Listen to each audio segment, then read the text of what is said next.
चाणक्य ने तुरंत अपनी धोती का एक सिरा फाड़ा और खून का संचार रोकने के लिए उसके पैर को कस के बांधते हुए बोले, चिंता मत करो चंद्रगुप्त, मैं तुम्हें कुछ नहीं होने दूंगा। अभी वो कबीले का आदमी अपने बच्चे को लेकर चाणक्य के पास आकर बोला, मेरी बच्ची की जान बचाने के लिए आपका धन्यवाद। मेरा कबीला पास में है, वहाँ चलिए। इस बच्चे के घाव का तुरंत उपचार करना आवश्यक है। चाणक्य को समय की गंभीरता समझ आ रही थी और वो उस नव युवक की मदद से चंद्रगुप्त को लेकर कबीले आ पहुंचे। कबीला जंगल के पास की नदी के मुहाने पे बसा था, जहाँ के लोग जड़ी बूटियों के व्यापार का काम करते थे। कुछ ही समय में एक बूढ़े वैद्य ने वहां पहुंचकर चंद्रगुप्त का उपचार करना शुरू कर दिया। उपचार करके वैद्य ने चाणक्य से कहा, चिंता ना करे मान्यवर, ये 2-3 दिन में ठीक हो जाएगा। इसे आराम करने की आवश्यकता है। चाणक्य ने वैद्यराज को नमन किया और वहां से वे चले गए। तभी वो कबीले का आदमी चाणक्य के पास आकर बोला, मान्यवर, इतनी जल्दबाजी में मैं अपना परिचय देना ही भूल गया। मेरा नाम तांबी है। मेरी नजर कहती है कि आप किसी गुरुकुल के आचार्य हैं। उसको देखकर चाणक्य बोले, सही पहचाना तुमने। मैं तक्षशिला का आचार्य चाणक्य हूँ। हमारी जान बचाने के लिए बहुत बहुत धन्यवाद। लेकिन मुझे लगता है कि मुझे चंद्रगुप्त को लेकर यहाँ से निकल जाना चाहिए। चाणक्य द्वारा अचानक लिए गए निर्णय को सुनकर तांबी ने चौंक के पूछा, क्या हुआ आचार्य? क्या मेरे आतिथ्य में कोई कमी रह गई है? क्या मुझसे कोई गलती हुई है? उसकी बात सुनकर चाणक्य बोले, नहीं तांबी, तुमने तो हम अजनबियों की जान बचाई है। हमारा ख्याल अपने परिवार की तरह किया है। लेकिन मेरी दुविधा का कारण कुछ और है। मुझे मारने जो आदमी आया था वो कोई साधारण आदमी नहीं बल्कि मसाई सैनिक था।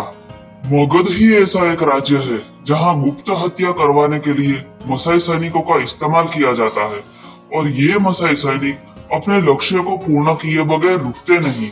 मुझे डर है कि अगर वो हमारा पीछा करते हुए इस कबीले में आए तो तुम्हारे परिवार पर भी खतरा बन सकता है।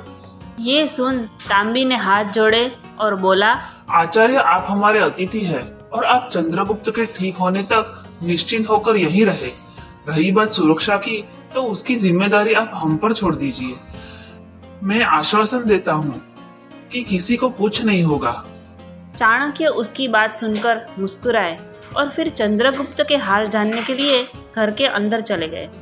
चाणक्य ने पूरी रात एक पिता की तरह चंद्रगुप्त का ख्याल रखा और सवेरे जब उसकी नींद्रा टूटी तो चाणक्य ने मुस्कुराते हुए उसके सर पर हाथ फेरते हुए उससे पूछा, मुझे बचाने के लिए अपनी जान दांव पर लगाना उचित था? चंद्रगुप्त ने अपनी भोली आवाज में उत्तर दिया, मैं नहीं चाहता कि आप पर कभी कोई खतरा मंडराए आचार्य, लेकिन जब कभी भी ऐसी स्थिति आएगी तो काल और आपके बीच में मैं खड़ा मिलूंगा। छोटे चंद्रगुप्त का उत्तर सुनकर चाणक्य हंस दिए। अगले कुछ दिनों में चंद्रगुप्त का पैर एकदम ठीक हो गया और वो चलने क्या भागने लायक बन गया। चाणक्य ने तांबी से विदा लेते हुए तक्षशिला की अपनी यात्रा एक बार फिर शुरू की। इस पूरी यात्रा के दौरान वो अब बहुत सतर्कता से आगे बढ़ रहे थे। मसाई सैनिक भले ही ना लौटा हो, लेकिन वो किसी भी समय उनका पीछा करते हुए उन तक पहुंच सकता था। कुछ ही दिनों में चाणक्य तक्षशिला विश्वविद्यालय के द्वार पे आ पहुंचे। विशालकाय द्वार के ऊपर बड़े बड़े अक्षरों में लिखा था तक्षशिला विश्वविद्यालय, जिसको देखकर चाणक्य के चेहरे पे एक शांत मुस्कान बिखर गई, जैसे कि उन्होंने अपने किसी बड़े लक्ष्य को पा लिया हो। तक्षशिला का विशालकाय प्रांगण देखकर चंद्रगुप्त के चेहरे पे उत्साह था। सैकड़ों विद्यार्थियों को अलग अलग विद्याओं का अभ्यास करते देखकर उसकी आंखों में एक चमक आ गई। एक उम्मीद की किरण जाग उठी। चाणक्य चंद्रगुप्त को एक जगह प्रतीक्षा करने की बात कहकर आचार्य कक्ष की तरफ चल दिए, जहां विश्वविद्यालय के कुलपति और बाकी शिक्षकगण भी मौजूद थे। चाणक्य ने कुलपति और बाकी शिक्षकगणों को प्रणाम करते हुए बड़ी विनम्रता से कहा, कुलपति महोदय और सभी शिक्षकगण, मैं यहाँ अपने साथ एक बालक को लाया हूँ जिसका नाम चंद्रगुप्त है। उसकी क्षमता का परीक्षण करने के बाद ही मैं उसे अपने साथ तक्षशिला लेकर आया हूँ। मैं चाहता हूँ कि आप सभी शिक्षकगण उसे गुरुकुल में शिक्षा के औपचारिक प्रवेश की अनुमति दें। तभी वहां बैठे आचार्य गजानन कुलपति की तरफ देखते हुए बोले, कुलपति महोदय, मैं आचार्य चाणक्य को याद दिलाना चाहता हूँ कि यहाँ पे छात्रों के प्रवेश के लिए एक निश्चित परंपरा है जिसकी गरिमा को हमें बनाए रखना होगा। यह सुनकर चाणक्य थोड़ा निराश हो गए। गजानन ने चाणक्य की तरफ देखते हुए कहा, आचार्य चाणक्य, आप हमें बस यह बताएं कि जिस बालक को आप लेकर आए हैं क्या वो किसी राजकुल से है? चाणक्य कुछ सोचते हुए बड़ी गंभीरता से बोले, चंद्रगुप्त क्षत्रिय अवश्य है, लेकिन किसी राजकुल से नहीं है। यह सुनकर वहां बैठे सभी शिक्षकगण हैरान रह गए।